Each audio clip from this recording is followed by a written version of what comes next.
of you have seen the New York Times January 22nd article entitled, "Mayors See No End to Hard Choices for Cities, Including Bankruptcy." Well, the first part of that's right, but forget about the bankruptcy part. That is not happening here.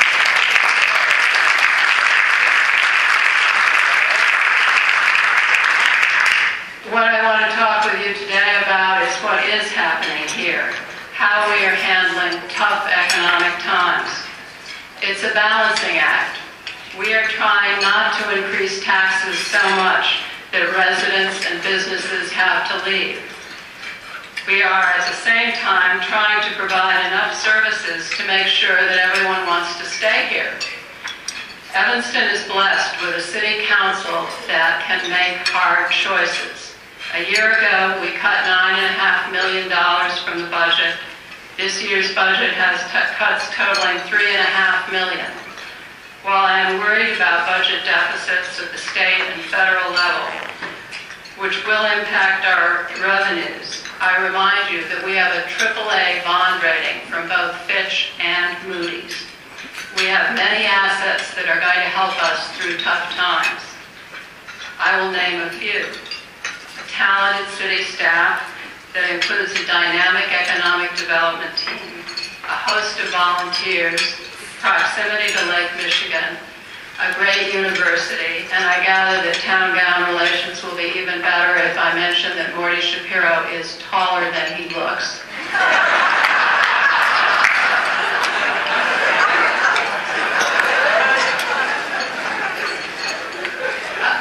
A savvy business community, 2 excellent hospitals, wonderful citizens, and extraordinary county, state, and federal representatives.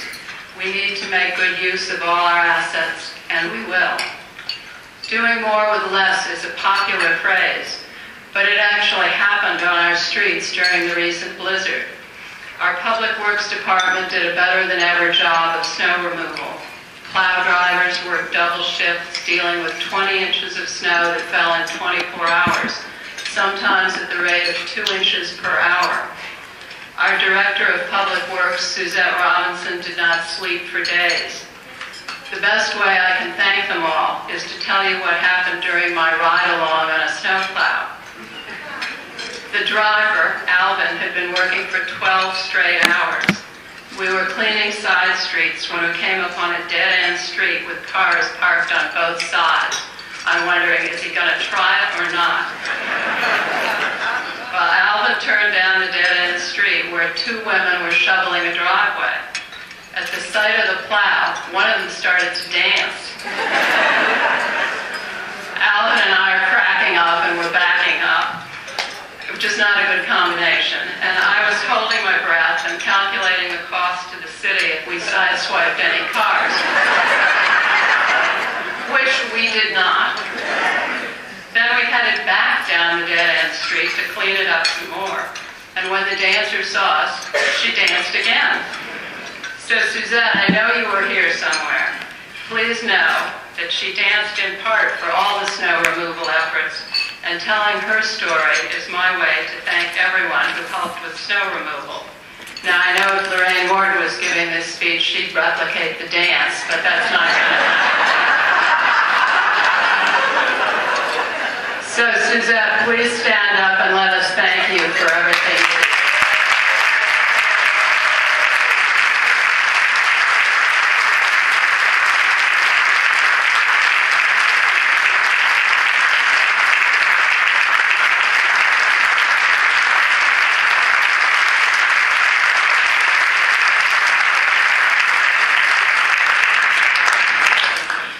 It is fitting and sad that I'm here discussing the state of the city as the South Branch Library closes. The Friends of the Library did a wonderful job keeping both branches open for as long as they could, and planned to open an outpost to replace the South Branch. At least that was the latest information I got. The Volunteer Library Board is creating a plan to increase the equitable distribution of library services throughout the entire community. The South Branch Library is a victim of bad economic times, a substandard facility, and our attempts to do more with less. One of our assets in town is a dynamic economic development team. One of their goals is to help create and retain jobs within the city. Jobs are part of what is going to get us through, all of us, through this lousy recession. While the economic development staff is actively working on potential recruitments of new businesses, they recognize that most of the economic development activities in any given city involve the expansion of existing businesses. Two of our recent notable successes in business expansions include Ward Manufacturing and Converged Communication Systems, two very different companies representing critical pieces of our diverse business community. An established manufacturing company and an expanding startup business. Both businesses considered expanding in Evanston as well as relocating their operations out of the city. Our economic development team worked hard to convince both companies to stay. The results are in. Ward Manufacturing is here to stay, keeping 43 jobs here and adding 6 to 12 more. Converged Communication System finalized their purchase of property within Evanston, keeping 30 employees here and adding 20 more. Score 2 for our economic development team.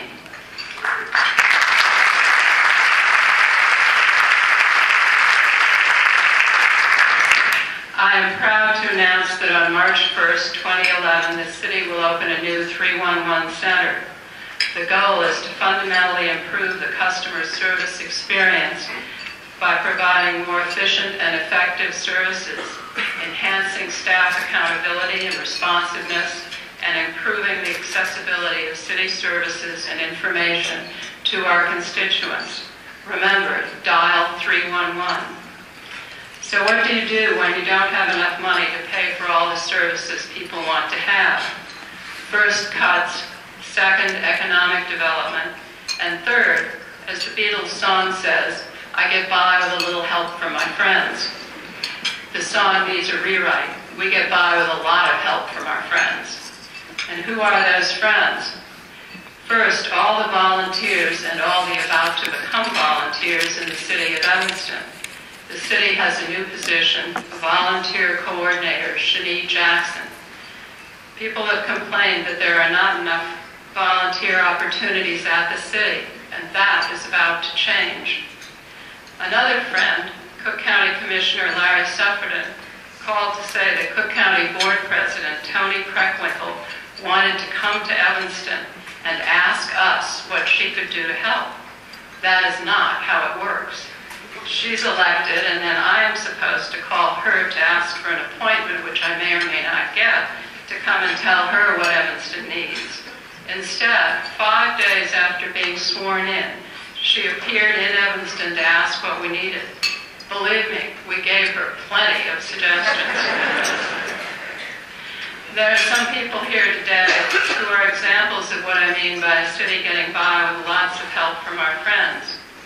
Most of you know about the Citizens Police Academy run by the Evanston Police Department. For graduates, there's further training available. They can join the Citizens Emergency Response Team. On July 3rd, around 11 p.m., the city manager called me to say that there was a fire at the YMCA. About 70 of our most vulnerable residents were being evacuated. Wally picked me up and we headed for the Y. The fire was contained by the Evanston Fire Department, the excellent Evanston Fire Department. And I should make it clear, since I think the Y is here, that this was a ComEd fire, no fault of the YMCA. Hi, guys. Bill Geiger and the Y staff and board members were all there working hard to take care of the residents. After thanking the fire department, I went to the residents and asked how they were doing, and got a clear, uniform answer. They were hungry. Bill Geiger produced bananas. Wally and Bob Dorniker came up with Gatorade. I got junk food. When everyone arrived at the Robert Crown Center to spend the night, we had a snack put together. My friend, Marilyn Ruiz, who's over at my table, was at the Crown Center working as a CERT volunteer. She not only had the names of each resident, but she had their medical histories, and these are our most fragile people. Marilyn and a doctor determined who got what snack based on greatest need for Bill's Bananas or Wally's Gatorade. I said, Marilyn, how did you know to take medical histories? She looked at me, surprised by the question, and said, Liz, I am trained.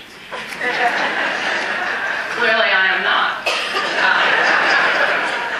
So here's what Marilyn wrote when I asked her for the names of the other volunteers. Thank you for your support, and it was good to see the support of the city manager and Alderman Jean-Baptiste and Alderman Rainey at Crown Community Center. I cannot tell you how fulfilling it is to be a member of CERT in Evanston. The program was tough and the national exams tougher, though it is all worthwhile when being called out during an emergency. I cannot say enough about Fire Division Chief Tom Janeski, the CERT program, and my volunteer colleagues.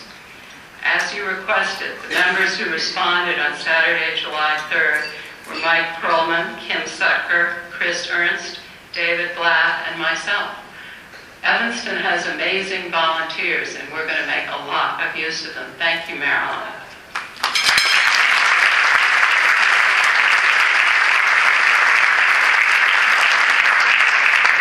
It's time for an update on what we are doing with the $18,150,000 that our Congresswoman Jan Schakowsky and Senator Richard Durbin helped us receive. The money is meant to stabilize neighborhoods that have been hardest hit by foreclosures and abandoned property. To date, we have 59 sites under our control. Homes could be ready for move-in by spring or summer of this year. NSP2 is designed to help families that have to spend a disproportionate share of their income to have a decent place to live. It is perfect for Evanston as we struggle to remain a diverse community.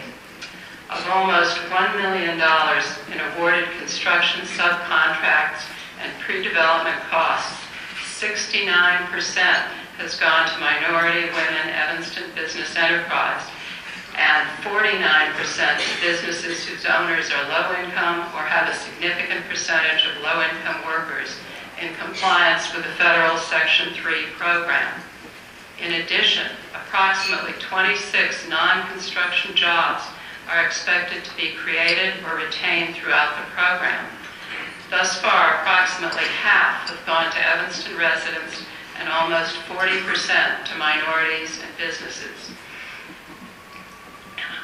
With the rehabilitation of 100 housing units averaging approximately 15 workers per unit, there will be multiple opportunities for local residents to find employment. And what should employers be doing? Now listen up. This is a great opportunity for you. This housing is an opportunity for many of your employees to live in Evanston. This reduces employee commutes, stress, absenteeism, and turnover. Reducing commutes reduces transportation costs and emissions.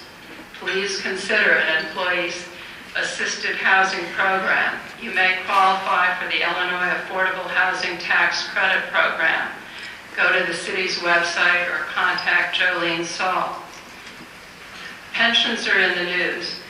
We have raised taxes to cover the increasing costs of police and fire pensions, and we will be forced to do that again and again until our state legislature agrees upon meaningful pension reform.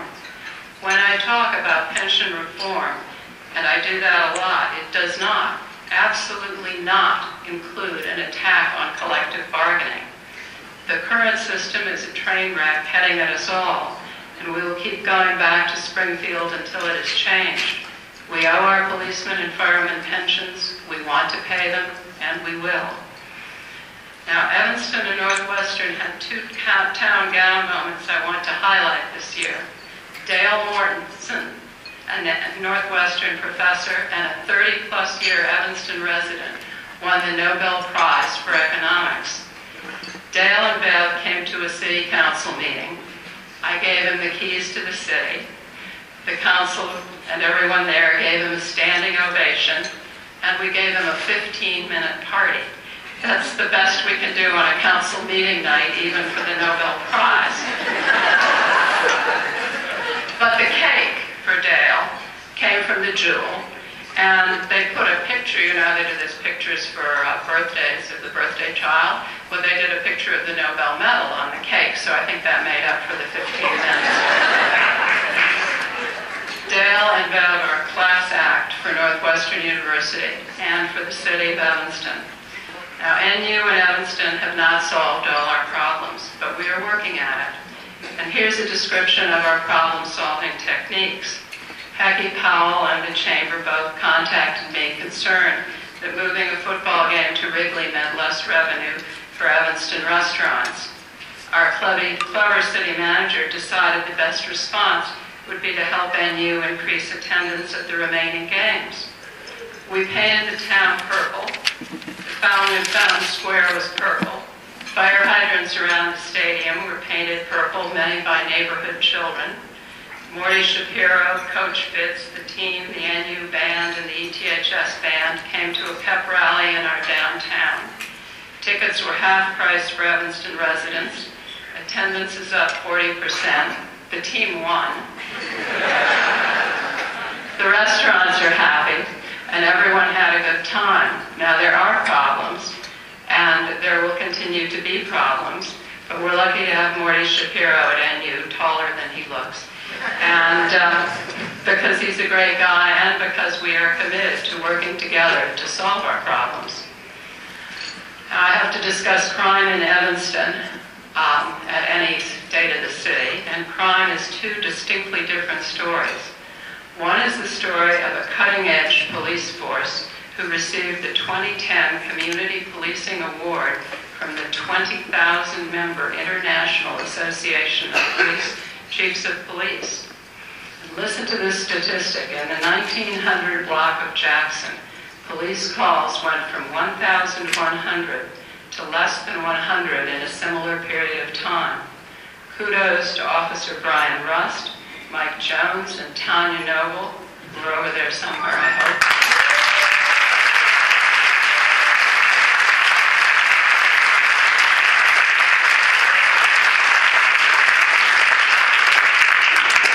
And I would like to add that congratulations should be shared with Alderman Dolores Holmes, who helped them every step of the way.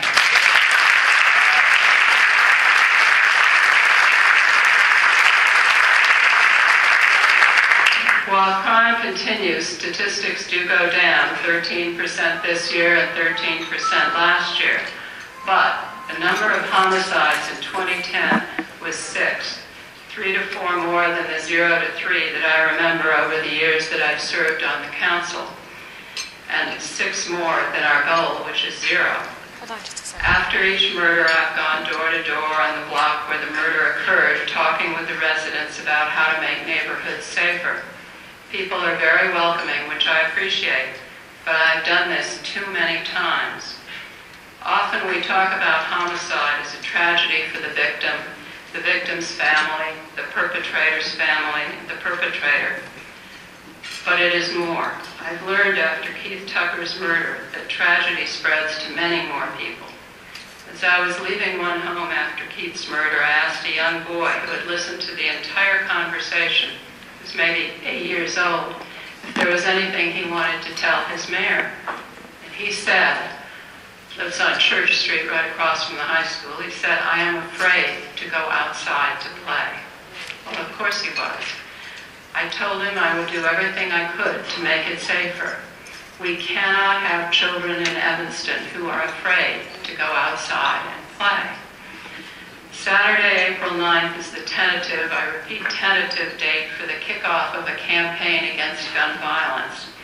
Saving Our Sons, the city, Peaceable Cities, the Human Relations Commission, Family Focus, Youth Action Ministries, the YWCA, and many other local community groups are working together on this campaign. You will hear more from us. Please help. On the good news, we continue to make implementation of the Evanston Climate Action Plan a strategic priority with the goal of reducing the city's carbon footprint. Current data shows that the carbon footprint for the city's operation has decreased by 12%, but more work is needed. Estimates of current projects show a reduction of our community emissions by 5%, or the equivalent of removing 9,000 passenger cars from the road. Plans are being made to celebrate the 150th anniversary of Evanston's incorporation, our sesquicentennial, I pronounced it right, in 2013. On Saturday, March 26th, from noon to 2, everyone in Evanston is invited to a community rally at the Levy Center. The Evanston 150 Steering Committee, facilitating the process, is laying the groundwork to help us come up with the 10 best ideas for our future. I would like to thank the steering committee and look forward to hearing more from them. Evanston can handle tough economic times because of the terrific, talented people who live here. I would like to close with my favorite story of the year, about teenagers. For incomprehensible reasons, the awful group who protests military funerals decided to come to Evanston and protest Jewish congregations' celebration of Rosh Hashanah. While I knew the Evanston Police Department would handle everything well, a constituent called and asked me to do something. I decided if the idea was to make people feel unwelcome to come worship in Evanston, I would go out and welcome them. That's how, on a lovely evening, I ended up saying Happy New Year to everyone who entered the parking lot across from ETHS where services were being held. The protesters were at Northwestern protesting services being held there. ETHS was next on their schedule. People were a bit surprised to have the mayor traversing the parking lot to wish them Happy New Year, but everyone was gracious, and a carload of teenagers arrived. I wished them Happy New Year, and they looked very startled and said, "We're not going to services." I said, "That's okay, Happy New Year anyway." So they all said Happy New Year to me, and then they ran across the street to congregate on the sidewalk with signs. And shortly after that, the Evanston Township High School Security Department called me over and told me the protesters were not coming. They were leaving town, defeated by the teenagers across the street. Apparently there were teenagers at each site, and they moved from site to site, to always have a good group to protest against the bad guy protesters. And at each of the locations, there were more good guy teenagers protesting the protesters than there were bad guy protesters. I hope that sentence made sense. But when they heard that there would be no protest at the services at the high school, the kids were jumping up and down, cheering, and I walked over and congratulated them. And I drove home thinking, what's the state of the city where teenagers act like that? The future of Evanston looks pretty darn good to me. Thank you.